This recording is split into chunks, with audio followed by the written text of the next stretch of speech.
All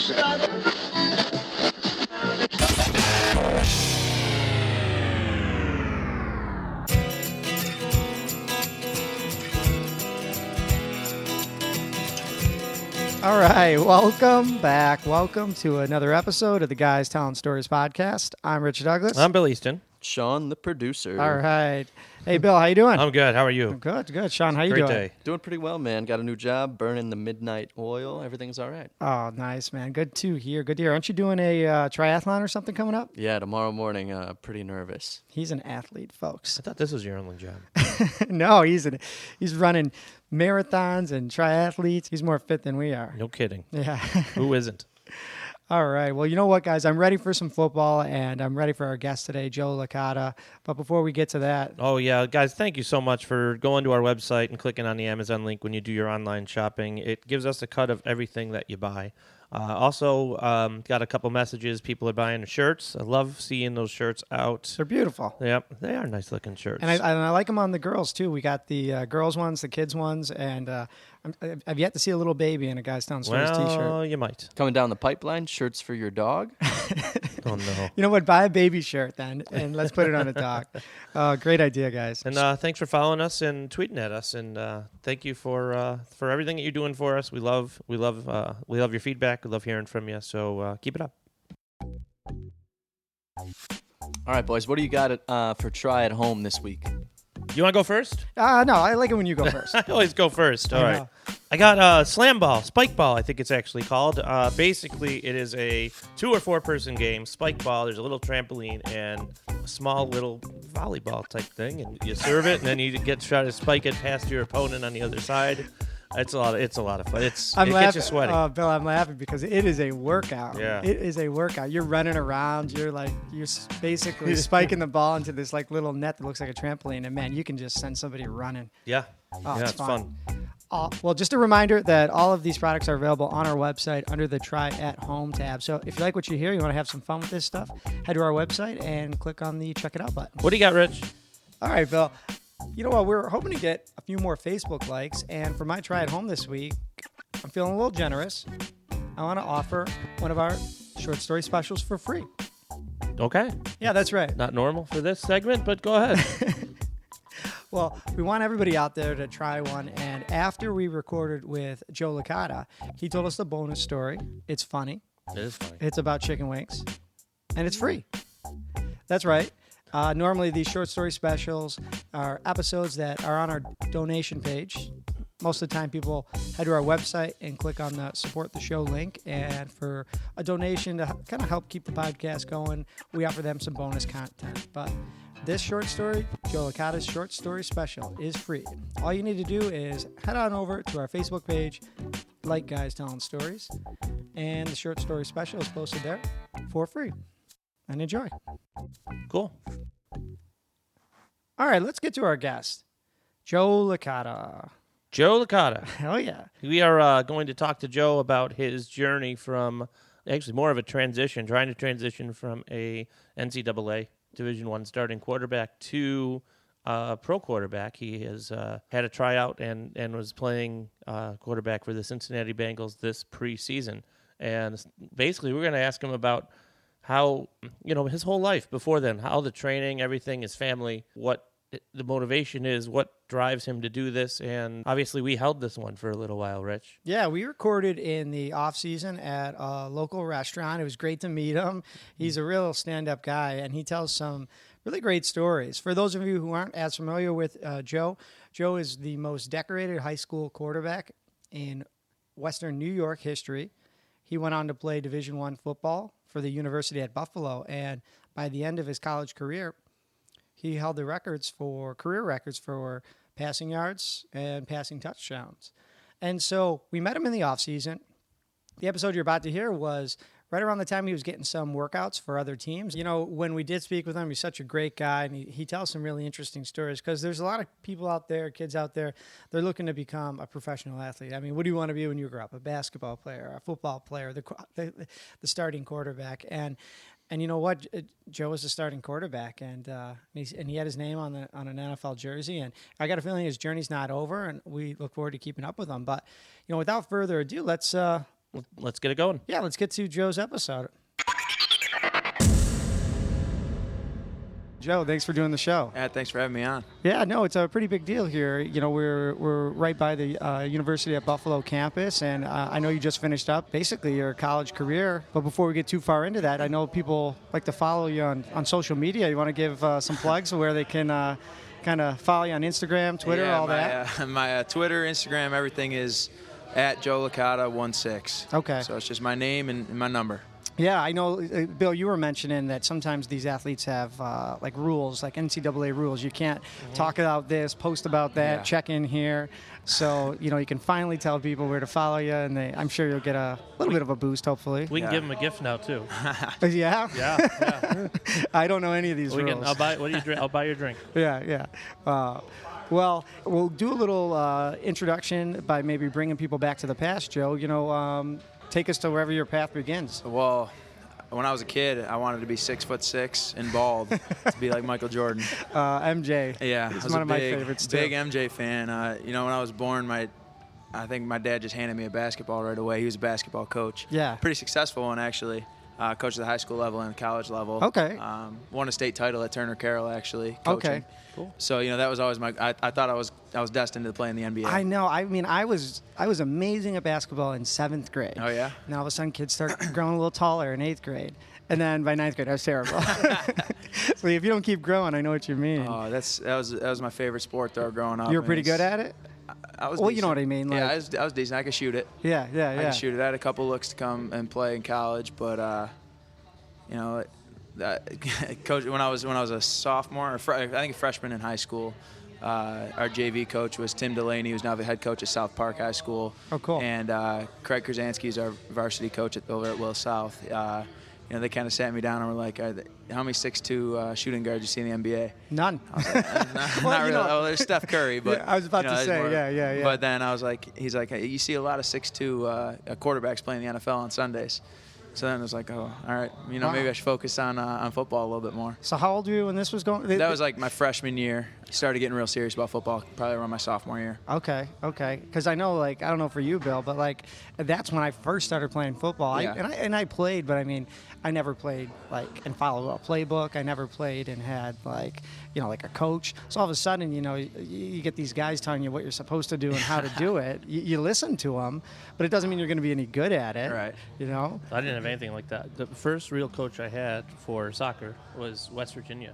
Up until then, I had coaches that were very serious about training and conditioning and being fit, which was the only reason I even got to go to West Virginia. But when I got there, it was a whole different world as far as everything that you did, where your hips were, how you moved. And it blew my mind. So all the little details. All the it's little crazy. details were it's insane. crazy. So did you get any of that coaching like in high school? Yeah. So. Oh, really? Okay. Coach Krasansky, brilliant offensive mind, but quarterback's kind of a different position. You know, you have to have played the position to really coach it and fine tune it. And Coach Krasansky was, you know, open enough to let me go work with someone else on quarterback specific That's stuff. cool. A guy by the name of Jim Kubiak who played at Navy. Broke all of Roger Staubach's records there. Oh, yeah? And he'll hold every single record at Navy forever because they don't throw the ball anymore. But, yeah, he bounced around in the league for a little bit. I played a little bit of arena ball. But, you know, I had a chance to work with him in high school and through college and working with him now, actually. And he's helped me out a lot. Cool. Yeah, so I guess for me, high school life was, you know, going to classes and then like trying to change real quick, maybe eat a snack and then maybe go to practice. Yeah. Was daily life anything like that for you? Or yeah, pretty much. We transitioned from football to basketball, then to baseball. So all 3 seasons we were doing something. And the cool part about playing public school at least is you grow up with everyone. No, I know what you mean. It's kind of special to have a group of friends that you're growing up with, and then all of a sudden you have some athletic success with them. Yeah. Because, again, I'm talking about my football career, but the team that I played on had not won a game in 2 years. And so all of a sudden I joined the varsity football team. I'm like, we're going to win a game. No, we didn't win a game.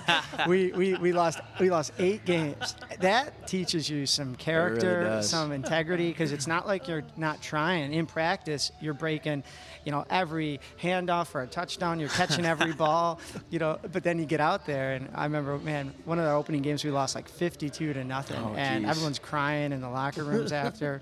So on the flip side, you had some success with that. Well, in prior to 2008, I think, when Krasinski got the job at South, they had never won more than 2 games since like 1999 at South. Wow. So it was brutal. I used to go to games. I saw them win 2 games, and one of them was 2-0. And it was just like they were bad. They were really bad. And then Krasinski took over, and they won, I think, 3 games his first year. And then after that, we were winning.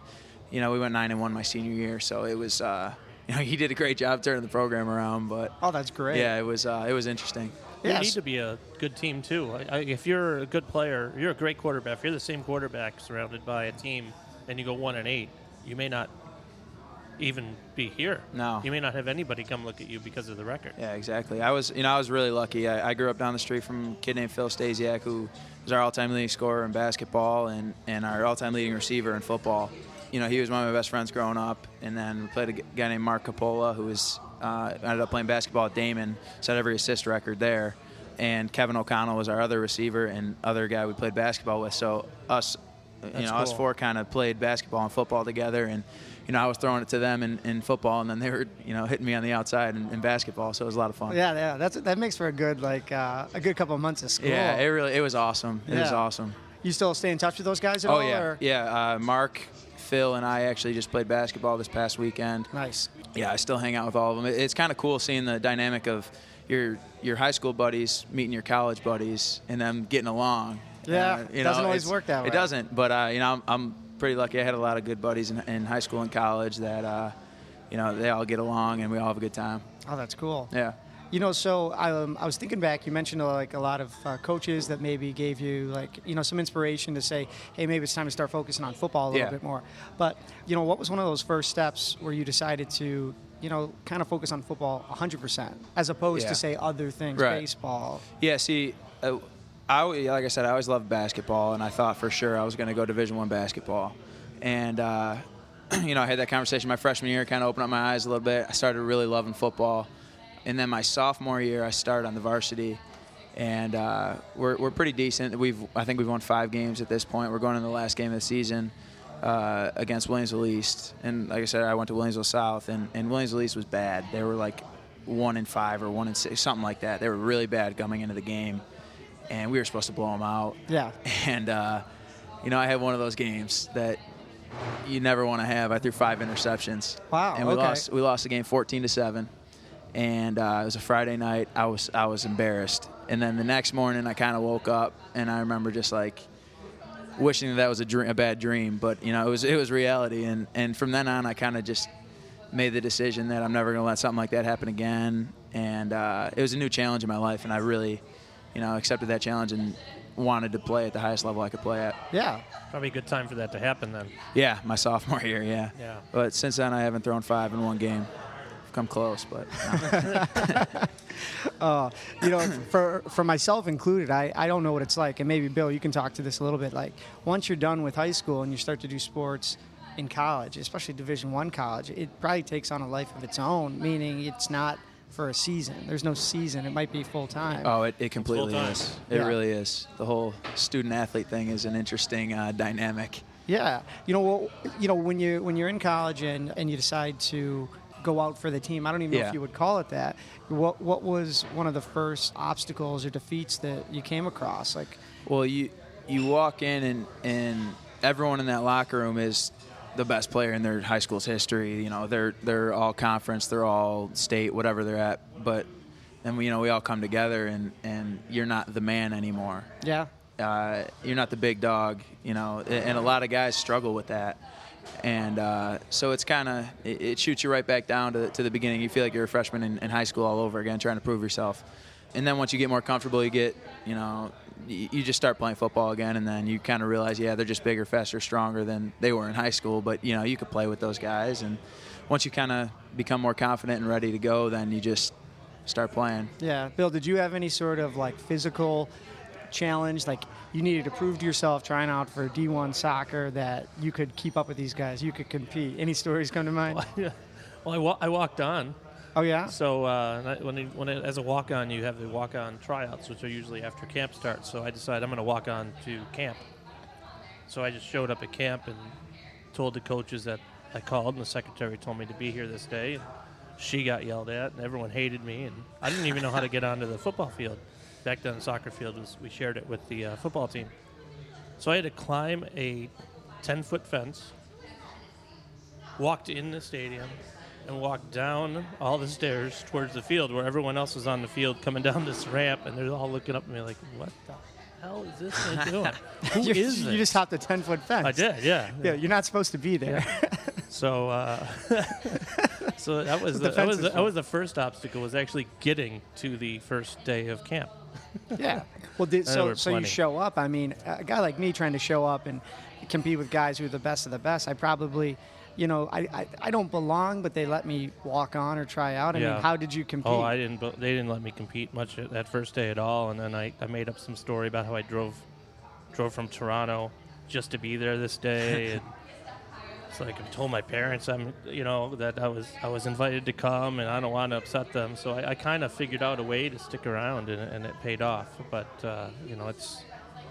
that was a rough start. I had a bad feeling I was going home the next day, and that would have then you can't walk on. Yeah. You can't show up to the real walk-ons then, because everyone's just gonna basically blackball you. But well, Bill, you said everybody was in high school, your coaches, they were all about conditioning. How was your conditioning showing up? I was second in everything. There was one guy that was insanely fit. I don't know how he was capable of running the way he ran, but I was always right behind him. Yeah. Sometimes by a minute or two, but no one else was ahead of me. Okay. Yeah, and Joe, maybe you can talk about this. What's it like to go into a room where everyone's the best of the best? Like, for example, like, how do you set yourself apart? Do you compete, like in the weight room, or do you just kind of, like, be you? I mean, I'm a pretty competitive guy. Yeah. Which has gotten me in trouble sometimes, but no, you kind of walk in and you kind of size yourself up physically with the guys. You're like, all right, do I belong here? I'm not the biggest guy. I'm only 6'2". I came in at like 210 pounds, but I compared decently physically, to the other quarterbacks. Yeah. But then you look across the locker room and there's Khalil Mack standing there, and you're like, there's the best of the best, then there's the best of all time standing right there. Yeah. He's playing linebacker, he's about to hit you if you. But so that was challenging. That was interesting to see. But no, I mean, yeah, you kind of mentally go through it and see, all right, can you compete? And then one of the first days of camp, I made a throw. Just a corner route, and I led the guy. He caught it, whatever. And right then I was like, all right, I can play at this level. Okay. I know I belong here. Yeah. Is there anybody that you played with that you're surprised is not in the NFL or doing better than they should? Obviously, Mac is there. And Mac's there. Oliver. Bo's there. Yeah, Bo Oliver. He's doing extremely well, as we knew he would. I played with some great guys that sometimes just didn't really get the chance. And playing at the next level is a lot about skill, but a lot about luck too. Finding the right spot. So there's a couple guys, but they're all doing what they love to do now. So cool. Yeah.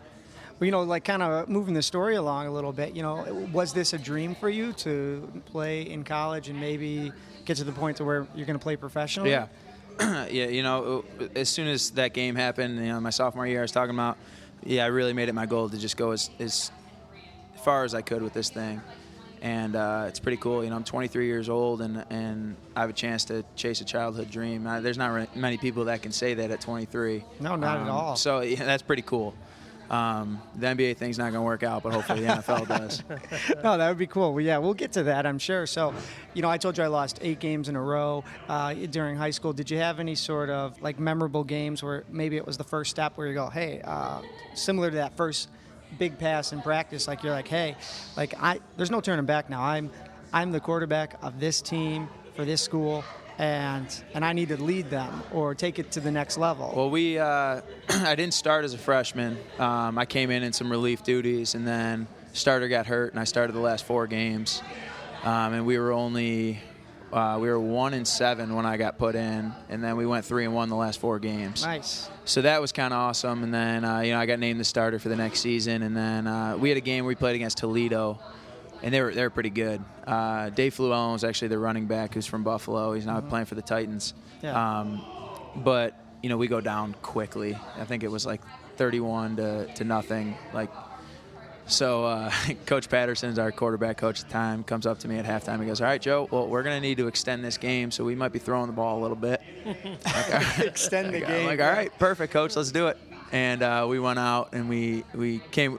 I think it ended up being like 45-41 or something like that, but it was a shootout at the end. We just kept scoring and kept scoring, and I think that's when the guys kind of realized that I could play. Mm-hmm. There's always that one moment where they're like, "All right, this is our guy," and I think that was kind of it. And that's the year we went to the bowl game and had some success. So I think that was kind of what turned their heads and made them believe in me. That sounds like a really cool story to know. Like, all right, after this, you wish there was a game every week. Or, that off season, you just want to keep getting better. But I was thinking, like, after that moment, there's probably those people along the way. Oh yeah, naysayers or it's interesting. They might be naysayers. They might be people who encourage you. No one ever likes to name names, so let's keep it positive. Who's one of those people, like, once you're like in the thick of it, that's just encouraging you to keep going? They're right here. They're on his Twitter page, and they're all blocking for him. My family's amazing. Yes. My dad's something else. I'm truly blessed to have people in my life that believe in me. I was actually watching the Jim Valvano special on ESPN the other day, and he was talking about his dad gave him the greatest gift of all, and it wasn't anything material or anything, but it was him believing in him. And that's what my dad does. He's my biggest supporter. He's always there. He always has believed in me, always will, and no matter what, no matter if I throw 5 interceptions or 5 touchdowns, he's always going to be there waiting for me. And that's the same thing with my 3 sisters and my mom. I'm a mama's boy. Oh, yeah? Yeah, I'm very proud to admit it, too. Okay. You're probably the first person to admit that. I'll gladly admit it. If you met my mother and you saw the way she could cook, you'd understand, too. Okay. But, yeah, I'm extremely close with them, and my 3 sisters are great. They're at everything. And, we're each other's biggest fans. So that's pretty special. Yeah. Not a lot of people can tell a story where they have, dad in their corner or mom in their corner. I'm very, very, very lucky. Yeah. Bill, you said you drove from Toronto, quote unquote, to go. I had to make the drive longer. The longer the drive, the harder it is for them to send me home. Yeah, but were you doing that on your own volition, or were you, was somebody out there encouraging you to pursue sports in college? No, that was kind of. I woke up and I knew it started the next day, and I was like, all right, I'm going to pack and say goodbye to my girlfriend and out. Yeah, just trust your instincts that this is something that you wanted to give a go. It worked out. I don't know how. I still look back and I'm like, what the? There's no way that should have happened. Maybe we can talk a little bit, Joe, about the balance between like athlete and student, because growing up, my father really wanted me to pursue something in college that would get me a job where I could be stable or I could support my family. Right. And he was trying to maybe gear me towards something like lawyer or doctor, the traditional stuff. Yeah. But I found a love for like English and education and people. So keeping this whole like athlete story let's put it on the back burner for a second. How you balancing school with all of that, or what's your mindset to not have a backup plan, but do you know what I'm? I know what you're asking. My dad is a high school principal. Okay. So academics is very important in our house. Makes sense. I graduated high school with pretty good grades, got pretty good SAT score, and so it was never a challenge to get into college. But then once I got into college, it was, football. They say student athlete. The athlete part's second, but we all know how it goes in college, especially at the Division I level. It's flipped. We pretty much work a full-time job with football. Yeah. And they're only allowed, I think, 20 hours a week with practice and film. That's mandatory. Yeah. Mm-hmm. But if you want to be any good, and if you want to play quarterback, you're in there a lot more than that. Yeah. And I was in the stadium until like 9:30, 10 o'clock every night, just watching film. So it is kind of challenging, balancing the two. But once you kind of get in that groove and you prioritize and you use your time well, then you're fine. You kind of get into a rrhythm. A lot of people out there would agree with that. The busier you are, the more productive you are, the more without a successful doubt. you are. And the faster time flies, though. Oh, that's true. 4.5 years of college flew by. I know. I can only imagine. We always like to ask about those challenges or obstacles or defeats. You got a good story that maybe you were better for? So I know you've talked about the games you've lost, and things along those lines. I had hip surgery actually after my sophomore year. Okay, yeah, I don't know how many people know that. Yeah, I tore my labrum in my hip and had a couple bone issues, but they shaved the bone down, reattached the labrum. I thought I was good going into my junior year. And I played my whole junior year unhealthy. Really? And it was really bothering me. And then, so I got another surgery after my junior season going into my senior year. And I finally was healthy my senior year. That's great. But that was challenging, 6 to 8 months of rehab twice. Twice. I'm crutching through the snow. Oh, no. That was challenging. And I remember, kind of having a pretty emotional moment with my mom after we left the doctors after the second year. And he's, after we made the decision, all right, we're going to get another surgery. And I'm like, man, maybe I'll never be able to do this again. Yeah. And it was emotional. I mean, you work your whole life for something and then thinking, all right, my health is going to really get in the way of this. Like that was tough. But, I fought hard to become 100% again. And this is my first offseason where I feel great. And the hip is no issue whatsoever. And I'm healthy and just really excited to be healthy. That's awesome. Yeah, it's awesome. Yeah, I mean, people don't see the behind-the-scenes stuff, especially with like the rehab. Yeah. No one seems to, really find too much interest in knowing that you're, like flexing your hip or heating it up and cooling it down. But it's that behind-the-scenes stuff that really matters. I lived in the training room. Yeah, lived in the training room. Mm-hmm. That's great. I mean, I haven't told this story. I think I probably should because it's extremely appropriate. But my last football game ever was a homecoming game. And I was 17 years old. I was having the game of my life. I had only had 6 carries, and I had 103 yards. Oh, wow. I already had, I think, 1 touchdown. But usually when I tell the story, it's 2 touchdowns. 2 or 3. Yeah, exactly. And it's every time. But it was before halftime, and it was one of those shootout games. But instead of throwing the ball, it was running the ball. So I take my second hand off. I break like 68 yards, touchdown. It was amazing. I'm like holding the ball in the air like the Statue of Liberty, waiting for the rest of the team to like come and catch up and be like, we're in this, guys. And they're like, hey, that's amazing. So they call the exact same play right before halftime. And I'm like, oh, I'm scoring. We're like 17 yards out. I take the ball. All of a sudden, it's supposed to be on my left hip, and it's gone. And I just look down, and the ball isn't there, and I sort of follow it, and it is, I had flipped it over my left shoulder, almost rainbow style, and I'd fumbled. And I don't think I've ever fumbled before, like in a game. And I start going, oh, what am I supposed to do? I'm supposed to dive on it and cradle it like a baby. I've done this drill before. Let's just dive on it, and we'll take it from there. I don't know what happened. Well, as I'm diving down, you can sort of picture like my right shoulder's going towards the ground, my right knee has already hit it. Somebody hits me from behind, dislocate my right hip. Felt like someone had ripped my leg off. And the coach comes up and he goes, hey, you're okay. And I'm just screaming in pain. I'm not swearing. I don't remember much of this. This is the best/worst part of the story. Because it was homecoming, we were at an alternative field, and we were playing at the University of Buffalo. And so they call an ambulance. They're going to cart me off. For some reason, there wasn't one there.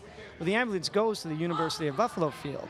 For some reason, we're not on that field, though. We're on a practice field somewhere else. Oh, Coons Field, probably. Yeah, so the ambulance can't find me. I'm on the field for about, 35, 40 minutes, just writhing in pain. Now everyone's getting really worried because they're like, why isn't he getting up? Well, I can't move my leg the way I need to. They finally come and they get me in there, and I'm holding the trainer's hand, and he told me after the fact, he's like, I think you broke a couple of my fingers, like, while you're holding my hand. But he held my hand for like 35, 40 minutes, and they put me out. I guess they popped it back in, but whatever they put me out with at the hospital, my dad was outside the door wondering what's going on, and I'm just, again, screaming in pain, but I don't remember this. Yeah. And they pop it back in. I was on crutches, physical therapy for months, and it was the biggest deal to me to be able to, run track in the spring as like a reward to myself to say, hey, I can still do it. But that was my crazy football memory. I never heard that. game of my life. Game of my life. I love telling the story, but last play of my football career. Did you end up winning the game? We lost the game. Well, they lost their running back. Oh, you want to know what? That hurts. There was a third string running back who was on vacation that day. His mom took him on a trip to see 'cause Grandpa. that's what you do at homecoming. Oh, Yeah, right. Well, it was a shootout. I guess it was like It was Amherst, though. Oh, it was like 41-44. We lost by a little bit. That's the thing. That's afraid. I wake up and my dad's like, "You okay?" I go, "Did we win Did the we game?" win? Yeah. That's the most important part. Oh, and I was so upset we didn't win. But How was the zoo the other guy went to? Was it nice? Oh, the zoo? Yeah, and then What where do you the other running back went? Oh, the other. I don't know. I never asked him. He was a good player. It was his mom's fault. But these obstacles or defeats you're better for. I was very humbled after that experience. In the rehab room, I was writing thank you letters to all my coaches, things of that nature. Any of these little obstacles or defeat? Do you learn a little lesson from them? Absolutely. Anything come to mind for that? The hip was brutal. My freshman year, when I wasn't named the starter, Coach Patterson came out to me and was like, when you're faced with adversity, you have two options: either be what did he say exactly? Determined to overcome it was the final thing that I needed to do, or I could be defined by it or determined to overcome it. I like that. Yeah, so that was his kind of. That's good advice. Yeah, advice to me, and I kind of always ran with it. I have it written in my phone, and I'll kind of always refer back to that. Oh, I love that. That's the same coach that asked you to extend the game? Yeah, Okay. yeah. He coached at Iowa for like 25 years with Coach Fry back then. He was like the OC back then, and he's been around for forever. Cool. He just retired, actually. He was at UConn these past 2 years. I think it's time to kind of look ahead a little bit. This is probably the exciting part, the unknown part, but, we call it current business. Sometimes we'll be talking to people who just opened a business and they're excited about expansion. We'll be talking to an entertainer who's excited about touring around. Looking ahead, what's something that's just currently exciting you? Well, the opportunity to make this dream into a reality. Oh, yeah. I was talking to my dad about, seeing an NFL jersey with our name on the back of it. Oh. I mean, how cool would that be? That would be cool. Yeah, just that alone. What? I mean, seeing Yeah. that, that'd be pretty amazing. Yeah, seeing Licata on one On would a jersey, yeah, it'd be be awesome. so special. That would be very special. Being that it's sports, do you see it tiered? And let me explain. Okay, so I'm excited about seeing that jersey. Then if I can get there, then I'm excited about this. Or Yeah. What, you know what I mean? Absolutely, yeah. You set goals. I mean, once you attain a goal, then you set a higher goal, and that's my first goal, is seeing that name on the back of a jersey. Oh, that is pretty exciting. Yeah. Absolutely. Do you have a vision for yourself in the near future then, with the way things like this work? I know it's different for everybody. I mean, if you could write your own story, or I mean, anyone who gives me an opportunity, that's really all it comes down to, a fair opportunity. And once I get into a camp, then it's all on me. Mm-hmm. And I've got a lot of confidence in myself that I could get the job done. So I just hope someone has enough faith in me to bring me in and see what I can do, and then I'll run with it when it comes. It's an exciting time of year. Yeah, we'll definitely keep people posted on your progress and Absolutely, success. thank you. That'll be great. When they're bringing you in for these, tryouts, Yeah. or they're inviting you just to work out for them.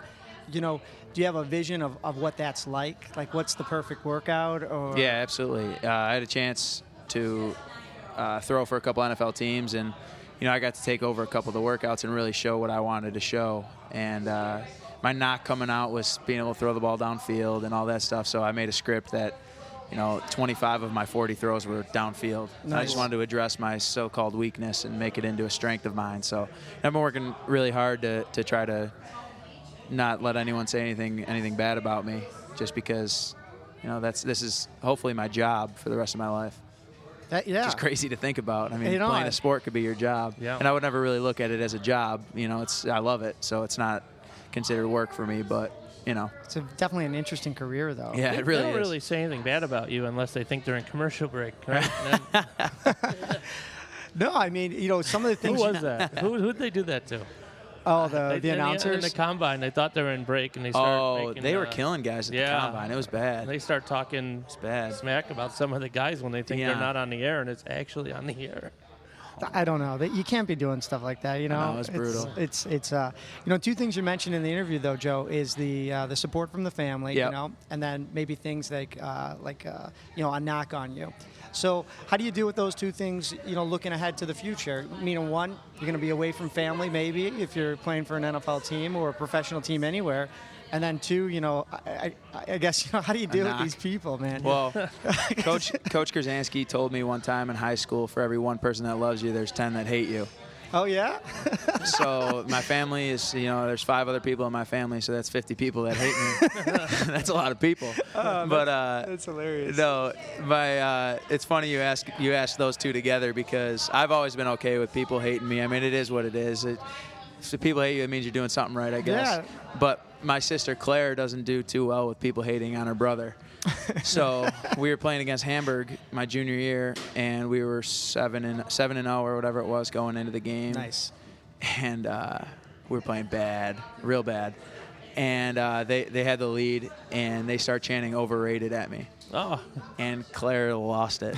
So she ran over to the other stands and, you know, said some stuff and almost got into a fight with her dad, I guess. So, but she, you know, I always tell her, relax. It's all right. I can handle it. I'm Is good Claire enough the to handle shorter this. one? No. Claire I'm is looking at all of them here. Claire is that one on the left. Yeah, All definitely got to yeah. go check out Joe's Twitter. He's got the whole family. Yeah, Claire would be the left tackle if we had to There make you a go. football team because she can she's the most protective out of all of us, definitely. And then Rachel's the oldest and Grace is the youngest.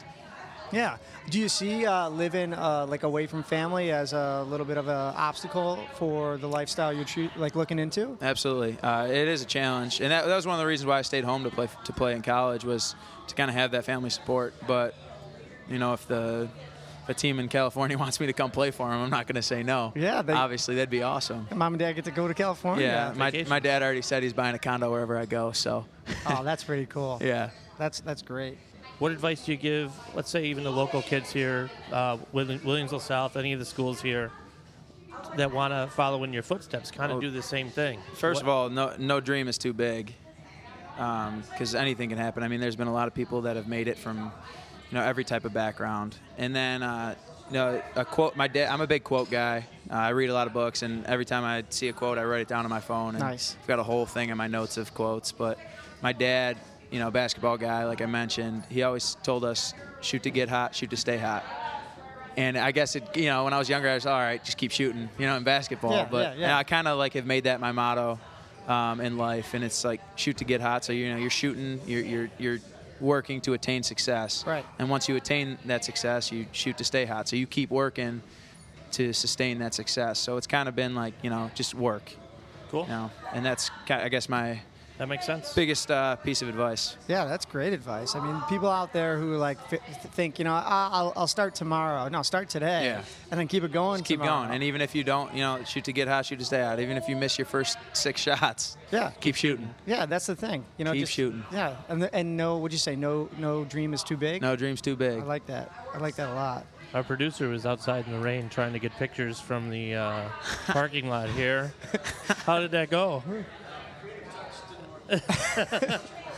That's Too all much glare. That's all right. Well, you know, Joe, I want to thank you for doing the show. Oh, my I think pleasure. this was amazing. A lot of people are going to be interested to hear your backstory, and like I said, you know, we'll and I'm sure people can, you know, keep up to date with you, you know, on Twitter or social media. I want to plug that one more time where they Sure. can find you or follow you. It's Joe Licata 16. Absolutely. My name and number. Yeah, you know, and follow Joe online, and then that way you can, you know, stay up to date with his progress and success. I'm sure you post some behind the scenes photos on Yeah, Instagram. I post some stuff and, you know, Oh, it's good. try to have a good time with it. Oh, absolutely. Well, guys, this has been another fantastic episode of Guys Telling Stories. Joe, thanks again for doing the show. Yeah, thank you very My much. pleasure. Thank you. All right, I'm Rich Douglas. I'm Bill Easton. All right, guys, until next time. All right, guys, there it is, our interview with Joe Licata. What a guy, Bill. He's pretty, he's solid. He's solid. He's the type of guy, when we met him at the restaurant, you could probably hear there was people there. He walks in, and he just had a presence about him. Mhm. Everyone's like head turned. He seemed to know everybody. He was shaking hands, and he walks right up. And guys, honestly, after the interview too, he's a real stand-up guy. He offered to help us clean up. Yeah, he's helping us clean up and pack up the podcast equipment. Nobody else is doing that. No. He's awesome, and I got a feeling his journey's not over, and we're looking to keep up with him and update you if anything else in the future takes hold. And Joe, we're rooting for you. Yeah. So Sean, there he is. What were you in this episode? You were outside. You walked outside the bar and tried taking pictures through the window. Did any of those come out? He's nodding. Sean, this is one of the first episodes where Sean was taking a ton of pictures. So definitely check out our social media for those behind the scenes pictures. We'll be putting those on Instagram. And also, that reminds me, don't forget, if you want more Joe Licata, we have his short story special. It's funny, and it shows the comical side of being an NCAA athlete and some of the restrictions that go along with that. Yeah, so it's good. I don't want to give away. Yeah, especially for free.